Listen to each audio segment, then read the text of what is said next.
How to change your name in Helldivers 2.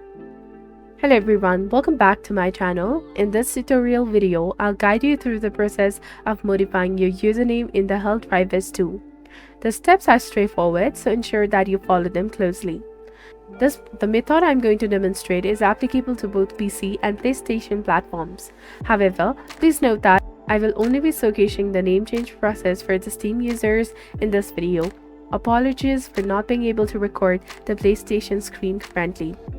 Your in-game name is crucial as it defines how you're recognized by others, particularly in the squad play. Your name in the Helldivers 2 is linked to your Steam or PlayStation Network account. In order to change it, simply update the name of your respective platform account. For Steam users, visit your profile page and then after click on the Edit button. In the Edit Profile section, locate the profile name field, make the desired changes and save them. And remember, the changes may not reflect in the game immediately.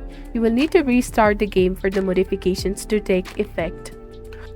Upon relaunching the game, you will notice that the updated name displayed in the bottom left corner, and check in the squad menu to see the changes there as well. To sum it up, changing your display name on the Steam or PlayStation Network account setting is all you need to do is alter your name in the Helldivers 2. I trust that this guide has been helpful. If you found this video beneficial, please consider liking and subscribing for the more useful tips. Thank you for watching. See you in the next video.